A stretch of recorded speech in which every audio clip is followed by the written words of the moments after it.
So today we are looking into the topic of whether science has disproved Christianity. We are looking into this topic because we have been going through this book, The Reason for God, by Tim Keller. He basically, through this book, deals with these sort of questions, big questions about life and intellectual heavy questions. And I actually wanted to start by asking you guys a question, or a set of questions, which is my next slide, hopefully. As you can see, there is some pieces of paper on the front tables. So what about we come together and try to fill them up? On this table we have what is science, on this table we have what is Christianity, and on this table we have what are the biggest barriers between science and Christianity. What about we take 5 minutes to come together and answer these questions together? Okay, that is amazing. You know, the greatest thing is that you are chatting with one another, and that is really, really great to see and to hear. Just hold those definitions in your tables for a few minutes. We are going to be coming back to them. As we get started, I just wanted to put out there that actually, for some of us, having this conversation might feel quite tricky. It might feel quite intellectually heavy, and even it might bring strong emotions in some of us, and that's right. The other day I was chatting with Jorge, and I was telling him that I was going to do this session, and he was like, "Oh, that's a hard one to do." And yeah, it is a hard one to do, and I think because in our current context, we see that conversations between science and Christianity feel more like heated debates, more like battlefield war zones of ideas. It doesn't feel like dialogue is possible. Some of us may think that rational, scientifically minded people cannot believe in the vision of reality described by the Bible. And particularly those of us who are scientifically minded get confused when we read in the Bible that reality was created by God, for example. Others find it hard to take seriously the account of Jesus casting out demons or spiritual beings from people. And let alone the claim that Jesus rose from the dead. It's all too much. No rational person could ever take Christianity seriously. That's how some of us may be feeling today, or might have heard other people saying. I think one person who verbalizes this really, really well is Pulak Jutta. He's a professor of physics and astronomy at Northwestern University in the US. And he says, "Religions offer verbal arguments and unverifiable claims to appeal to the opinions and emotions of the faithful. The story told by different religions are inconsistent, and these differences can never be resolved experimentally. In plain English, a belief is something that is not an established fact. Non-falsifiable beliefs, feelings, and opinions are fundamentally incompatible with science." And some atheist philosophers will build on this definition of science to argue that precisely it's because science deals with falsifiable data that it's the only source for reliable knowledge. When this knowledge seems to be at odds with the claims of Christianity, like the belief that God created reality, then it seems like science has disproved Christianity. It just doesn't make sense. And this logic seems to be really strong. It seems to be watertight. But it has a hole. And this hole lays in the assumptions that it makes about Christianity and about science. The definitions that we have about Christianity and science give us expectations about the possibilities and the limitations that either Christianity or science can have. So, let's begin with science. Actually, Caleb, can you come here? Can you give us a brief summary of some of the definitions that of science that your group came up with? No, I don't. I'm all right. Awesome. Yeah, I think we talked mostly about how science is a methodology. And so really it's how you approach what you do, well, more experimentally when it comes to science, or, with the more theoretical side. But it's very much based on observation and hypothesis testing. And we've got proof written down as well. That's quite important, So, yeah, collecting data, all of that. Fun or not fun stuff, depending on, what your jam is. Yeah, that's amazing. Oh, thank you so much. Yeah, definitely. That's one of the many definitions of science, a very, very popular one and a very strong one, and it's very similar to the one that we have by Emily Croce-Hurst, who is a doctor in science and philosophy from Oxford University, and this is what she says. Science is treated by lots of people as this epistemically virtuous, pure, objective pursuit of knowledge. It's the high of human reason, pursuing knowledge of the world on its own terms, not allowing human biases to seep in as they might do in religion. Many people define science in this way. Science is defined as an objective method to pursue knowledge. The assumption is that this method will yield pure results. And a second assumption that this definition of science gives is that it doesn't have limits because the objective pursuit of knowledge brings certainty about the fact that it will only explore those things that it really exists. So, if something claims to be outside the realms of science, by definition, it doesn't exist if it cannot be explored with the scientific method.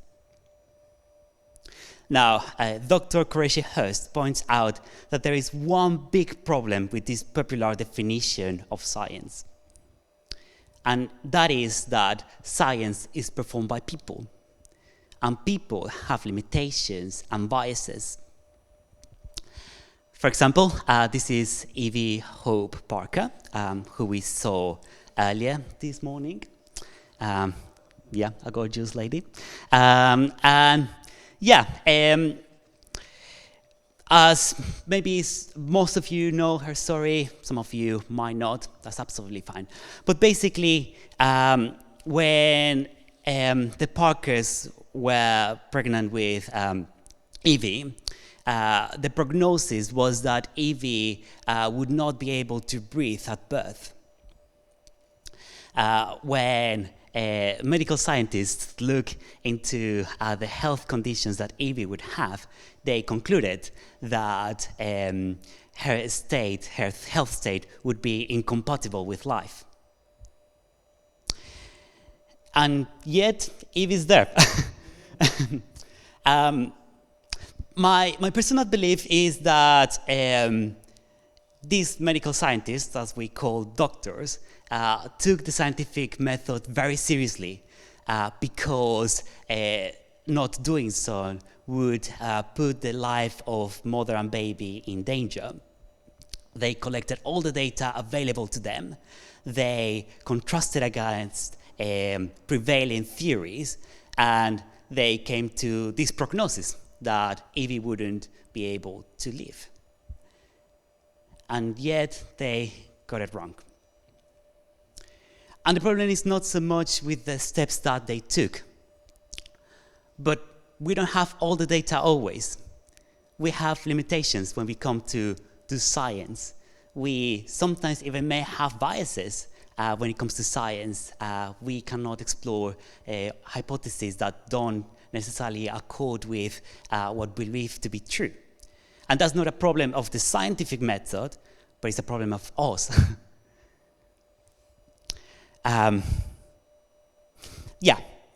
So that's one suggestion, and on basis of this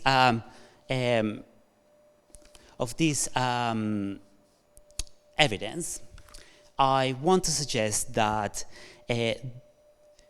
doing science on the ground is messier than the textbook definition would let us to believe.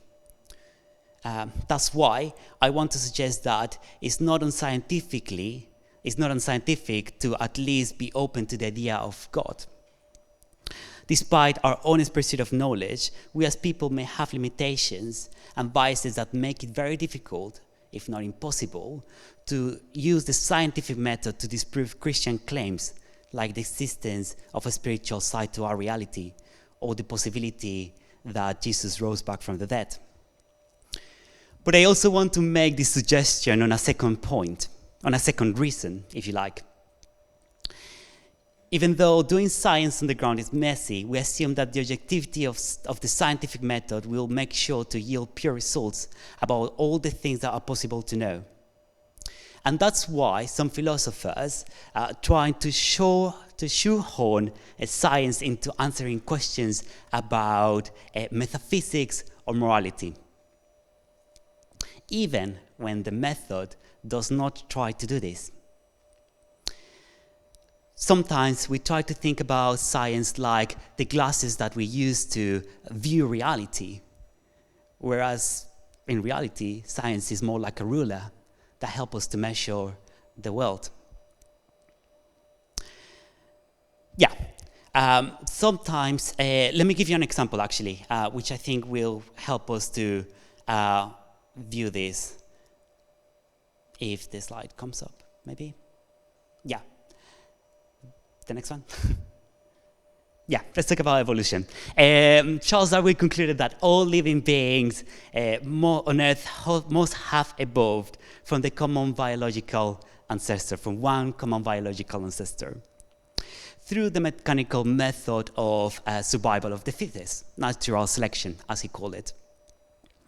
When he researched the similarities and differences between fossils and the bones of current animals, he came to the conclusion that only those animals who were best fit to survive in their environment were the ones that we actually got.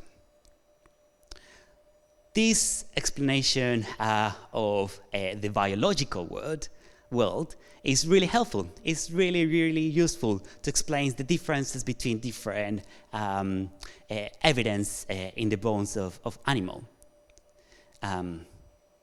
However, even a couple of decades after Darwin came up with this theory, some people tried to stretch the theory out to explain how Britain worked as a society in Victorian times. They assume that just like the fittest were the only animals that survive in the natural world, only the fittest will survive in the social world.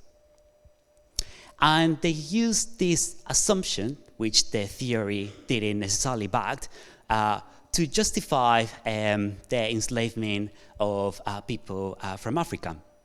They measured the skulls of black people, and they came with the conclusion that they have smaller brains, which meant, from the point of view, that they were less intelligent. And this, in turn, justified to enslave them. Later on, in the 20th century, people used scientific social Darwinism to prescribe the segregation of Aryan Germans and Jews. The theory was that the fittest people on Earth, the Aryans, would be corrupted if they mix with unfit people.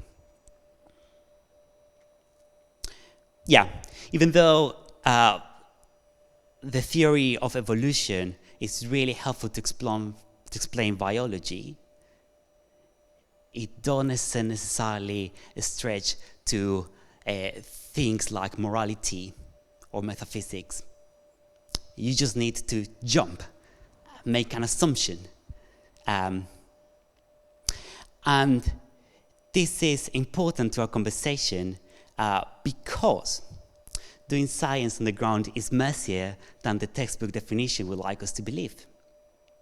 Some of us would like to make science a theory of everything. We would like to make science the pair of glasses that we use to make sense of everything. But maybe science is not aiming to fulfill that role, since it is not trying to answer metaphysical questions like how much a human worth is worth, or morality questions like what is good, what is right, and what is wrong. And that's why I suggest that it is not unscientific to at least be open to the idea of God. Christianity is grounded on metaphysical claims. And despite our honest pursuit of knowledge, the scientific method may not have the purpose of exploring these questions about metaphysics or morality, which means that this method may not be the best tool to explore the claims of Christianity. Now, so far I have invited us to explore some of the problems with the arguments that science can disprove Christianity. And most stem from the assumptions related to defining science as a pure, objective method of obtaining knowledge. But there is two sides to this dialogue, and the other side of the coin can be as unhelpful. Our definition of Christianity can create unhelpful expectations about the things that Christianity aims to do, as well as its limits. So, this group, can I invite you, Caleb, actually, to, yeah, go for it. Yeah, come here. What is Christianity? So we said it's a perfect love, it's the good news. It's a family, it's a lifestyle, hope, power, all with Christ at the core, at the center of it. Yeah. Tim, do you want to say anything? No? Okay. We've got a lot of things. Yeah, we have. Yeah, I can see. Yeah, that little paper is dotted around with different words, which is quite interesting. Yeah, and I think as we were able to see, even with what Caleb was sharing with us, is that Christianity has potentially many definitions. You can define Christianity in many different ways. You can look at the things that Christianity does in communities, and you can define that as Christianity. You can look at Christianity in terms of the beliefs that it has, and you can define that as Christianity. You can look at some of the claims that Christianity makes and define that as Christianity, like joy and hope and peace. And that is very similar to what Dr. Emily Crochet-Hurst from Oxford University argues. Can I have the slide, please? Thank you. She says, is religion a belief system? Well, that ignores all the ritualistic stuff that is going on. Is it about community? Is it about reinforcing social bonds? Well, that ignores individual piety and your individual relationship with God. In raising this question, what Dr. Crochet-Hurst points out is that religions, and indeed Christianity, escape a precise definition. But in my experience, most people will say that Christianity is a system of beliefs. They point out the things that Christianity claims, and that means that they assume that Christianity aims to give an exhaustive account of all the important matters of life. For example, let's take the Bible. In my experience, some people have the expectation that the Bible will work as an encyclopedia, and we have expectations, and we have specific sections about the important matters of life. The expectations is that you open the Bible and you find an answer to the question that you're looking for. And this means that they would have an expectation for the limits of Christianity to lay within the number of things that the Bible can explain satisfactorily. Now, This means that this vision of Christianity starts to get into trouble when it comes across new evidence that seems to contradict to what is written in the Bible. The theory of evolution is a very, very good example of this. Many people assume that the account of creation of reality in the Bible must be exhaustive. It must contain all that there is to know about the creation of reality. The Bible, they think, is an encyclopedia book about important matters of life which corresponds to the Christian belief system. Now, when the theory of evolution comes along and seems to provide a fuller explanation of the biological details of how the world evolved, then the vision painted by the Bible starts to lose a lot of power, a lot of authority.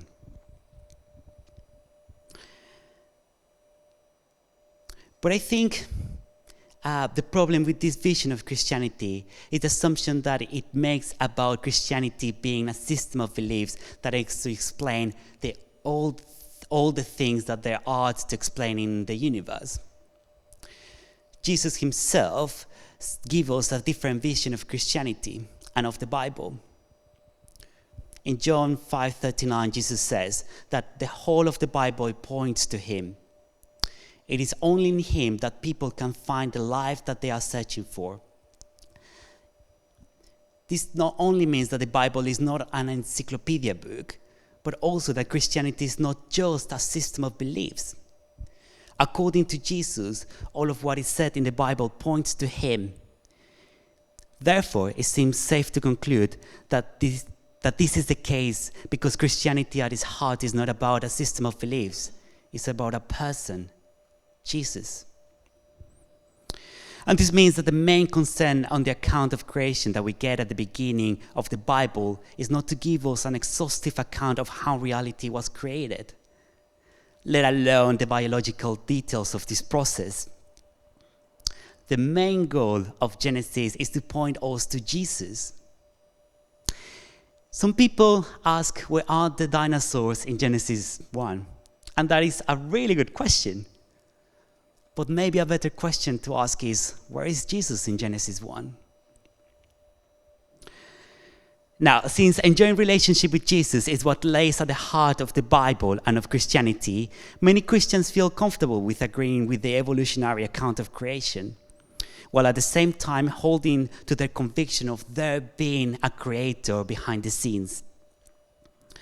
Following Jesus on the ground is easier than the textbook definition would make us to believe. Some of us may think that this is only complete. Some of us think that it's only complete allegiance to the system of belief of Christianity what help us to have a relationship with Jesus. But Jesus himself shows us that it's all about him. It's about his sacrifice on the cross. And that's why I want to suggest that it is not unscientific to at least be open to the idea of Jesus Christ. I also suggest that trusting Jesus with our whole lives is not essentially at odds with agreeing with the theory of evolution. Now, as I finish, let me sum up. A dialogue between science and Christianity sometimes looks difficult. Some of us may feel that we have to choose one or the other. We have to be either genuinely scientific or authentically Christian. But I have argued that this false dichotomy is most likely to be the result of our definitions of both Christianity and science. This creates unhelpful expectations about what they do and their limits. Two examples that I have given today are the drive to make science a theory of everything, and the desire to make Christianity more about its systems of belief than about the person of Jesus. I don't believe that science has disproved Christianity, because the scientific method only aims to deal with certain types of natural phenomena. And Christianity deals with questions from the metaphysical and moral realm, neither of which can be fully explained using only the scientific method. That being said, both Christianity and science can raise questions that can be explored through dialogue between the two of them. And in some cases, there can be an integration of Christianity and science. Now, let me finish with an invitation to explore Jesus. In Matthew 28, the resurrected Jesus showed himself to his followers. Even though some of them were incredibly happy and they worshiped him, some of others doubted Jesus being resurrected. People usually don't come back from the dead, and the disciples knew that. Yet they took a step, and in the middle of their doubts, some of them gave Jesus a chance. The claim of Christianity is that the God who created reality became a human and dwelt among us. It is an astonishing claim, but the Christian conviction is that everything that Jesus did and said can be found in the Bible, at least everything that we need to know. The claim of Christianity is that the Christian God is not hidden behind any veil of reasoning and shadows. All the cards are in the table. The Bible says, "Come and taste and see that the Lord is good." And you can explore that by yourself. So maybe a helpful next step is to use your passion for finding truth to actually explore Jesus and explore the claims of Christianity, maybe for the first time in your lives. Well, enough from me. Now we're going to have some of the barriers between science and Christianity, and we are going to explore how we can go through them together in our tables. So, George, would you like to come here and read some of those barriers, please?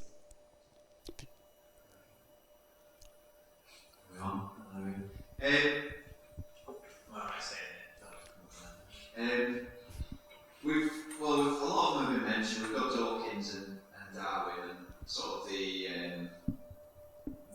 their main aim is to say that Christianity has good proof. I think that's one major barrier that people have with it. We've got how Christians can actually be a barrier between Christianity and science. A lot of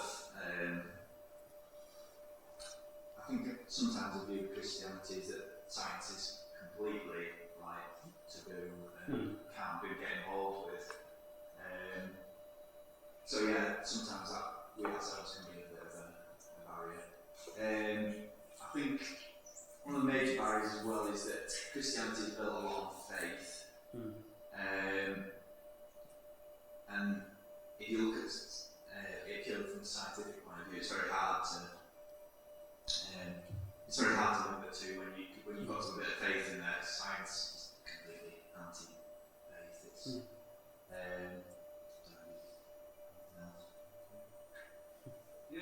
Maybe a couple of more specific things on there that can be a barrier, like how old is the Earth? Some Christians will add all the ages and thinking the Bible says 5,000 years old, but the fossil record would disagree. So this can be a contradiction. The nature of truth, Big Bang theory, evolution. I think maybe what we could do then is, what about you choose one? You choose one barrier, and then we can explore it in our tables, because there is many interesting ones. So I'll read a couple again, and then just to summarise. So how old is the Earth? Christians themselves as a barrier. Richard Dawkins, the Big Bang theory, evolution, and then broader questions about the nature of truth. How do we know stuff is actually true? Okay. So is that we can just pick? Yeah, you can just pick one then and go for it. After we do that for 5 minutes, then we're going to come back for a time of questions. Thank you very much, guys. Thank you. Francis as part of the panel. So please do be texting in your questions, maybe anything else from your group. Do be sending those on Slido. I think the QR code is on there, so please be sending. Skylar, did you just get rid of the first question? Yeah, that was me. I did it last. Yeah, I did it last week for Andrew. I thought I'd do the same joke. Same joke. It's not a joke. It's true. You did a great job. So please do be sending in your questions. Well, I'll just jump to that first one, which is why are dinosaurs not talked about in creation? Okay. You can go first. Yeah, I can give it a go. Yeah, I think this is a really, really interesting question because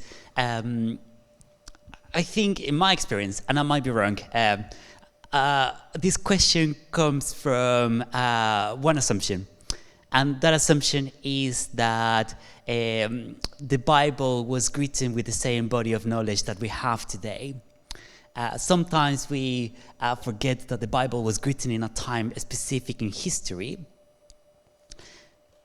and they simply didn't have the data about dinosaurs, for example. That's one way to approach this question. The second way to approach this question is that actually the Bible is not aiming to describe how, all the specific details of how the world developed. Maybe the purpose of the Bible is different. And if the purpose of the Bible is not to give you a video camera footage account of evolution or creation, then it's possibly okay, it's absolutely okay for the Bible to talk about creation and not mention dinosaurs.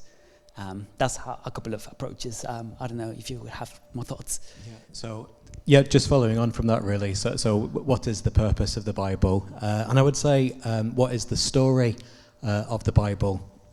And I think perhaps in a way, saying, where are the dinosaurs in the Bible is a little bit like saying, where are the dinosaurs in War and Peace? And that's kind of like, where are the dinosaurs in War and Peace? Well, that's not the story of War and Peace, but War and Peace is about, the period of the Russian, I'm not sure, I've not read War and Peace. It's about War and Peace. It's about War and Peace, exactly. So, so I think it's a little bit like that. I do have a little thought about the dinosaurs in the Bible, though, because the Bible does, of course, talk about Leviathan, and it talks about Behemoth, and so this great sea creature and this great land creature, almost like a sort of mythical, huge beast. And I do sort of wonder if there's, I don't want to make too much of this, but I do wonder if there's a kind of a folk memory that remembers these huge beasts, and that they do actually sort of turn up in the Bible as Leviathan and Behemoth. I was going to say, in the Bible, do they actually mention the specific animals in the Bible that were made? Like in Genesis, they say, oh, you made cows and stuff from this. Does it actually say that in the Bible? I thought it just generalizes animals in general, so we don't actually know what animals are in it. And I also want to say, in terms of fossils, this is what they're assuming these animals actually look like. For example, like hippos, when they see like a hippo skeleton, they assume that this is what hippos look like, but then what hippos actually do look like is very different to what people assume. So even now they think that dinosaurs could have fur and stuff, so we don't actually know what these animals could look like in the past. We just assume based on archaeological things, fossils and things that we found. Yeah. So on that basis, there'd be lots of other animals that would be unbiblical, wouldn't they? So cows mentioned maybe later in the Bible, but there'd be maybe loads of other animals. Kangaroos don't exist in the Bible, therefore they're not real. Which is obviously not a helpful approach to take, is it? Another thing is the majority of animals mentioned in the Bible are lambs, which is like sacrificial lambs, which is when they he does not actually say any other. I'm not too sure. Cows and bulls and goats. Birds, ravens, sparrows. That would be an interesting Bible study of what animals are in the Bible. But yeah, it's obviously not a list of all animals, is it? That's not the purpose of the Bible. Of all the things existing in this room, there are only 2 or 3 mentioned in the Bible: metal, wood, stone. Not even you, Donald. Not Donald. Not Donald's in the Bible. That's right. Our group was talking about a more, sort of almost like a rhetorical question. Why does it matter if we know or don't know how old the world is? Does that question even matter? How old is the world? What do you guys think? I think we were having a discussion in our group about sort of secondary matters and primary matters. So some sort of things I think are really important. I think the issues which touch on salvation are really, really important issues. That they're sort of primary issues. We sort of suggested that the feeling in our group was that perhaps questions like how old the earth is a secondary issue. It's an issue that Christians can agree to disagree with in good faith, because it doesn't sort of touch on those sort of central sort of issues of our salvation. That was our feeling in the group. People might disagree, but that's where we came to. Are they questions likely to come up on Judgment Day? Yes, absolutely, indeed, yeah. Yeah, I would say, I would completely agree with you. I don't think whether you land on 5,000 years or more, that's not going to change the core foundations of Christianity, namely that Jesus was the Son of God, God himself, came to die for you, for your sins, and has resurrected. That's one of them. It's okay to have disagreements and secondary issues, and it's okay to explore those as well. If you particularly have the desire, maybe you don't think is necessarily an imperative that you ought to find this about, but you have the desire to explore how old is the world. Go for it. Christianity allows you to do that. Yeah. George. So what would you, if you come across a non-Christian who's got that mindset of I have to know these things, what would your approach be to speaking to them? I think one thing that's really, really critical with whenever we're reading the Bible is to obviously, and this is an obvious thing probably, but to just understand what it is that we're reading. And particularly, what is it? Because obviously, when you come back to the dinosaur thing, obviously the Bible is not, the book of Genesis is not like an encyclopedia of living history. So there's not, it would be, if you read it in that way, you'll be disappointed. Nor is it, a book of the, well, I suppose an encyclopedia of living history. It doesn't ever set out to explain those things in the first place. If you read Shakespeare to discover, I don't know, facts about the time in which Shakespeare lived, trying to mine it for data in that way, you'd kind of be disappointed as well in a sense. We can learn things about Shakespeare and society by reading Shakespeare, but that's not why it's written. It's written as a piece of poetry, as a play, or something that conveys something that's much more deeper and more meaningful. And so I think it's really helpful whenever we're reading the Bible to understand what is it that we're reading. You read Genesis 1 and 2, it's two accounts of creation that contradict each other side by side. And you think, well, whoever wrote this obviously was not trying to really convey something that was actually to do with, hard objective truth. Otherwise it would have lined up better. You wouldn't write it like that if you're writing it as a legal document, but it's not a legal document. It's this beautiful piece of poetry about who God is and why he made the world and who human beings are, and as Jorge said, it's about Jesus Christ. And I think, I think all of us are different, aren't we? I think some of us are, not to characterize, but some of us are much more left-brained, some of us are much more right-brained, some of us are much more kind of scientific in our understanding of the world. Some of us, like myself, are much more creative, and so we love to read it in that way. This is a beautiful piece of poetry, and that's what that's definitely what I enjoy.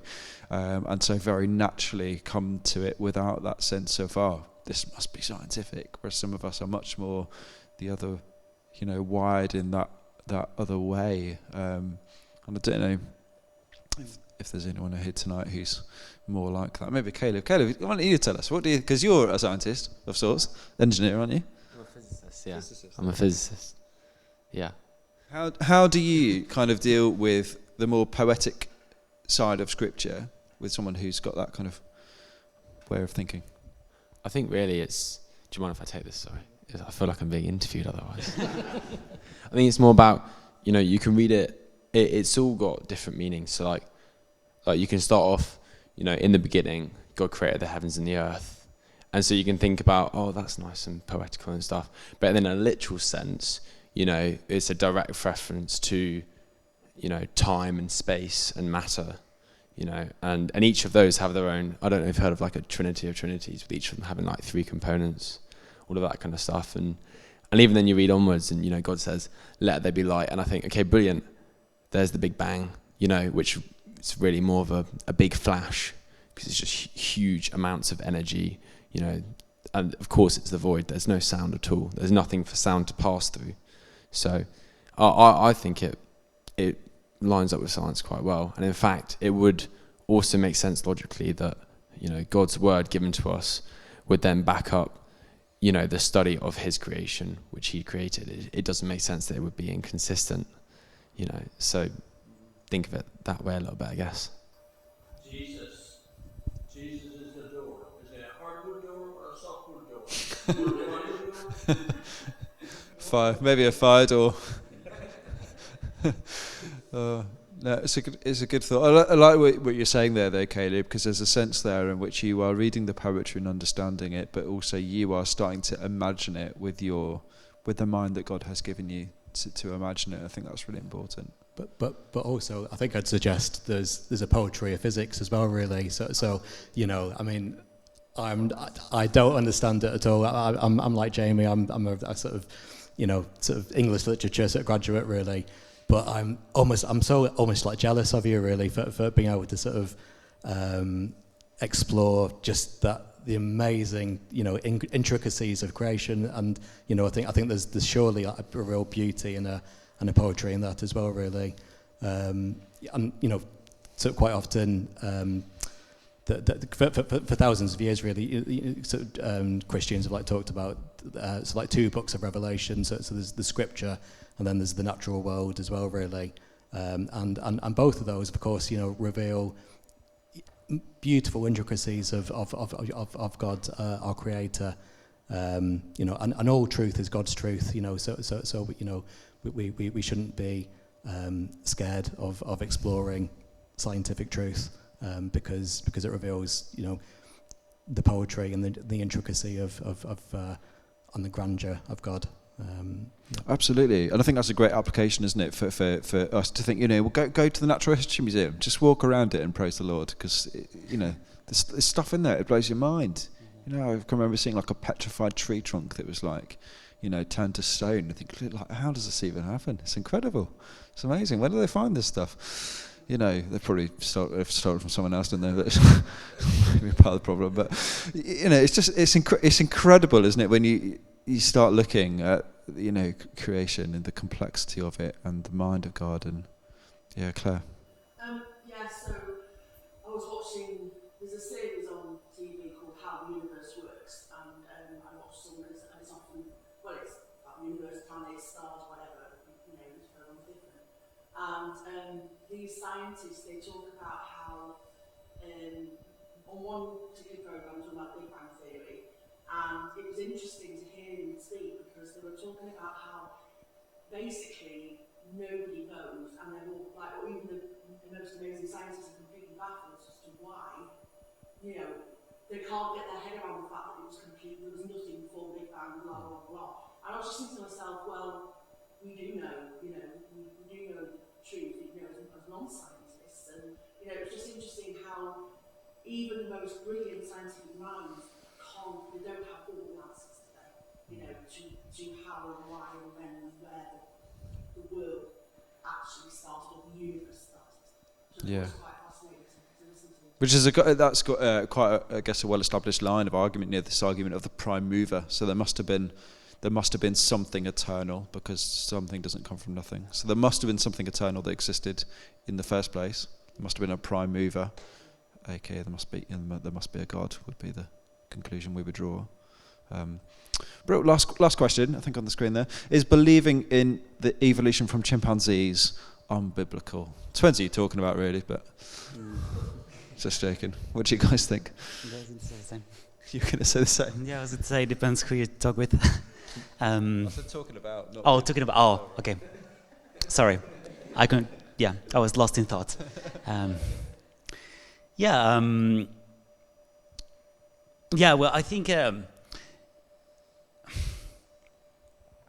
depends a lot on what you define as being unbiblical, and it depends a lot on your expectations from the Bible. If your expectation of the Bible is to tell you, from the Bible, is to tell you step by step how humans develop or how God created humans, then potentially you might come to the conclusion that evolution from chimpanzees is unbiblical because it's not what you read. And it doesn't make sense with your assumptions, with your expectations from the Bible. However, if you I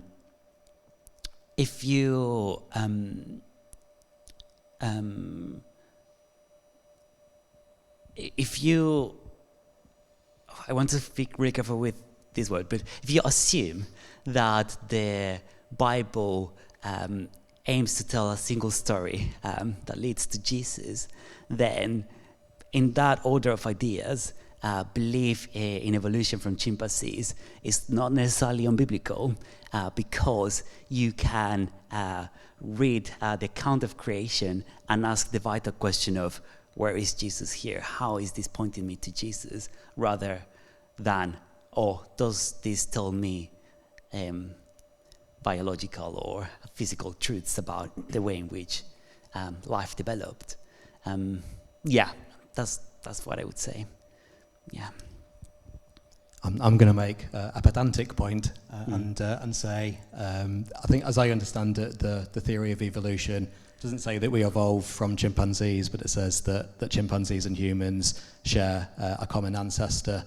But I suspect part of the popular distrust of evolution among Christians and amongst other people is because of this idea that of evolving from chimpanzees, and some people feeling that injures the dignity of the human. And I can understand that. I can understand where people are coming from on that one. Is evolution true or is it not? As I say, I'm a non-scientist. I defer, I suppose, to what seems to be a scientific consensus on that. But it's also important to say that science doesn't sort of deal in absolute, sort of like settled facts. It deals in theories. It's quite possible that it will be disproven as a theory. There's a current consensus. It seems to me, as an outsider, but that's not to say that will always be the scientific consensus. I sort of think about what Martin Lloyd-Jones sort of says. I don't know if you know Martin Lloyd-Jones. He was a sort of Reformed preacher of a few decades ago. He said, what I can say for certain is that today people often behave like apes. They often behave like chimpanzees. And I think that's something that we can say. But he was very keen to sort of talk about kind of the dignity of the human being. The fall, sort of creates, often, like, we are quite sort of bestial.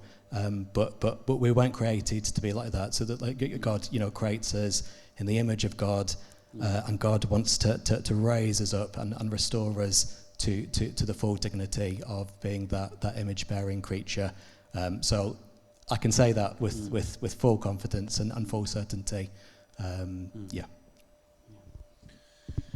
No, it's good just to finish on that one. I think really important just for you to know that it doesn't really matter in some senses. You can come to your own conclusions about this, and we can, maybe agree, disagree, and that's totally fine. And I think you can definitely be a Christian and hold on to the theory of evolution. I knew a guy who was double PhD holder, had a PhD in theology, had a PhD in evolutionary biology from Oxford. Richard Dawkins was one of his lecturers, and was very happy to hold evolutionary biology and his Christian faith together. I think it's an amazing example of the fact that that is possible to do, and I'm thankful that there is someone out there who knows far, far more about it than I do, and is happy to hold on to those things, because I'm a bit of a novice, documentary level of understanding, don't really know what I'm talking about, and that's fine. We don't, as a follower of Jesus, you do not have to have an exhaustive knowledge of literally everything, which is a great relief, isn't it?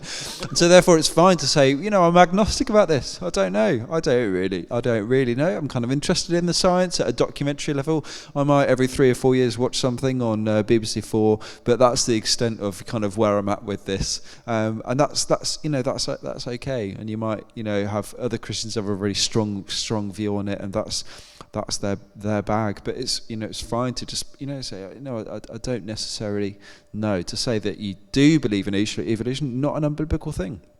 And I think sometimes, with a bit of an evangelistic heart, I sometimes think, well, if we want to get people into the kingdom, we just want to make as least barriers as possible. Most people out there do believe in the theory of evolution, so therefore I'm not going to try and win someone over to believe in something they do not have to believe in order to follow Jesus. And so therefore I'm very happy to therefore say, yeah, theory of evolution, I'm fine.